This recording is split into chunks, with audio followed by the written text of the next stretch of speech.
تو ہم کہاں بات کر رہے تھے؟ جب بادشاہ نے اپنا خواب سنایا تھا اور اس نے محل کے لوگوں کو اکٹھا کیا اور اپنا یہ خواب سنایا اور اس کی تعبیر کرنے کو کہا۔ ان میں سے لوگوں کو جو خواب کی تعبیر نہیں آتی تھی تو ان لوگوں نے بتایا نہیں کہ مجھے خواب کی تعبیر نہیں آتی ہے، بلکہ بادشاہ سے کہا بادشاہ سلامت، یہ خواب نہیں ہے، بڑی گندہ خیالات ہے، دن بھر آپ حکومت کے کاموں میں مصروف رہتے ہیں اس لیے ایسے خیال آ رہے ہیں۔ اس قسم کے الٹے پلٹے جو خیال ہوتے ہیں، خواب ہوتے ہیں نا، اس کی میں تعبیر نہیں جانتا۔ تو جس کو نجات ملی تھی نا، جو بادشاہ کو انگور نچوڑ کر شراب پلاتا تھا، اسے اچانک سے خیال آیا، ارے خواب کی تعبیر یوسف نے بتائی تھی اور بڑی صحیح تعبیر نکلی تھی۔ فوراً بادشاہ سے کہنے لگا میں بتاؤں گا تعبیر، مجھے ایک بندہ معلوم ہے، اس کے پاس مجھے بھیجے۔ پھر کہا یوسف اے میرے دوست ذرا تعبیر بتائیں۔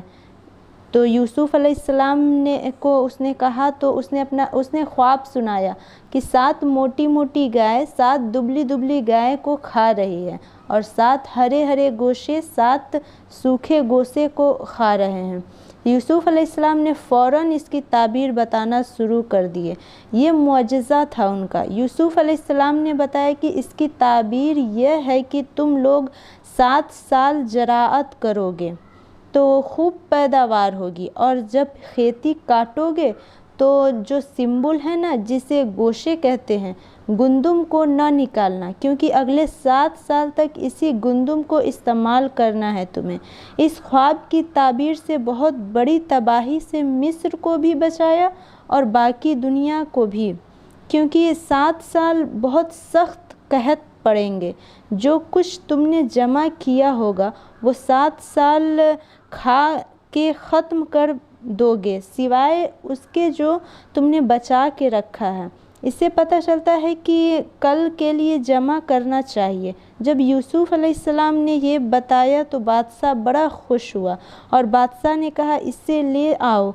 بادشاہ تو پہلے ہی متاثر تھا یوسف سے، جب اس کی پتنی نے برگلایا اور اس نے انکار کر دیا، پھر تعبیر سنا تو اور بھی زیادہ خوش ہو گیا اور کہا بلاؤ۔ قرآن کہتا ہے جب قاصد آیا نا کہ چلو رہائی کا فیصلہ ہوا ہے تو بادشاہ نے آپ کو بلایا ہے، تو یوسف علیہ السلام نے کہا نہ نہ نہ نہ، بادشاہ کے پاس جاؤ اور کہو کہ جن عورتوں نے اپنے ہاتھ کاٹ لیے تھے پہلے ان سے پوچھو کہ صفائی پر کون تھا، میں تھا کہ وہ تھی؟ کیا میں نے کسی کو برائی سے دیکھا؟ کیونکہ کچھ لوگوں کو شک تھا نا کہ سچ ہے یا یہ سچ ہے یا وہ سچ ہے۔ تو یوسف علیہ السلام کو یہ بات معلوم تھی کہ اللہ کا پیغمبر ہوں، مجھے دعوت کا کام ملا ہے کرنے کو، اگر میرا کردار خراب ہو گیا تو لوگ میری بات نہیں سنیں گے۔ یوسف علیہ السلام نے کہا جاؤ جاؤ، پہلے میری بارات کا اعلان کرے، پہلے عورتیں بتائیں آ کے کہ یوسف صحیح تھے، ہم غلط تھے۔ بادشاہ نے سب عورتوں کو جمع کیا، بولا بیان ریکارڈ کرواؤ، یوسف آنے کے لیے تیار نہیں ہے۔ تو بادشاہ کی بیوی زلیخا نے کہا اب اللہ حق کو واضح کر دیا ہے، میں نے اسے برائی کی دعوت دی تھی، وہ سچ بول رہا ہے، وہ میری طرف گناہ کا ارادہ نہیں کیا تھا۔ یوسف علیہ السلام نے فرمایا میں جو اپنے آپ کو اتنا صاف ستھرا ثابت کرنے کی کوشش کر رہا ہوں یہ تکبر کی وجہ سے نہیں، بادشاہ کو پتہ چل جائے میں نے اس کی غیر موجودگی میں اس کے ساتھ خیانت نہیں کی، ورنہ وہ کہہ سکتا ہے میں نے اپنے محل میں رکھا معاذ اللہ میری ہی بیوی پر نظر ڈال کے بیٹھ گیا۔ اور میں یہ بھی بتانا چاہتا ہوں کہ لوگوں کو کہ جو خیانت کرنے والے ہوتے ہیں اللہ ان کی رہنمائی نہیں کرتا۔ میں اپنے نفس کو بری نہیں کرتا کہ میرا نفس بہت پاک دامن ہے، نہ نہ نہ، نفس کا تو کام ہی ہوتا ہے برائی کی دعوت دینا۔ ہاں جس پر میرا رب رحم کر دے۔ جب بادشاہ نے یہ بات سنی تو یوسف علیہ السلام کی تو اس کے پاک دامن بھی ہیں اور دکھاوا بھی نہیں کر رہے ہیں۔ بادشاہ تھا ذہین آدمی، بادشاہ کو اندازہ ہو گیا کہ یہ بہت اچھا اخلاق کے حامل ہے اور بہت ذہین انسان ہے، لہٰذا بادشاہ نے کہا صرف رہائی نہیں ملے گی، اس کو لے کر آؤ، میں اسے اپنا مشیر خاص بناؤں گا۔ جب بادشاہ نے یوسف علیہ السلام کو بلایا اور مزید بات چیت کی تو بادشاہ کے نظر میں اس کی قدر اور بھی بڑھ گئی۔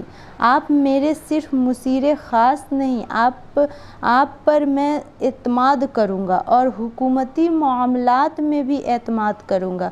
جب یوسف علیہ السلام نے دیکھا کہ بادشاہ بھی فارم میں آ گئے ہیں تو یوسف علیہ السلام نے خود سے کہا مجھے عہدہ کیا چاہیے۔ یوسف علیہ السلام کو پتہ تھا جب قحط پڑے گا تو جب سب سے زیادہ ویلیو وزیر معیشت کی ہوگی۔ لوگ دیکھتے ہیں کہ معیشت کیا بجٹ نکالتا ہے، کہ کتنا مال کو جمع رکھنا ہے اور کتنا خرچ کرنا ہے۔ یوسف علیہ السلام کو پتہ تھا وزیر خزانہ بننے کے بعد ہی مصر کی حکومت واپس آ سکتی ہے اور میں یہاں دعوت کا کام بھی کر سکتا ہوں۔ قرآن کہتا ہے اس طرح یوسف کو ہم نے زمین پر ٹھکانہ دے دیا اور ایسی پاورفل حکومت آ گئی ان کے پاس کہ مصر میں جہاں چاہے ٹھکانہ بنائیں، پورا مصر ان کے کنٹرول میں آ گیا۔ اللہ فرماتا ہے ہم جسے چاہتے ہیں رحمت پہنچاتے ہیں، ہم اچھے عمل کرنے والوں کو اجر ضائع نہیں ہونے دیتے، جن کا عمل اچھا ہوتا ہے ان کا اجر ہم ضائع نہیں کرتے۔ اللہ فرماتا ہے یہ دنیا کا اجر ہے، آخرت کا اجر تو اس سے اور بھی زیادہ ہے۔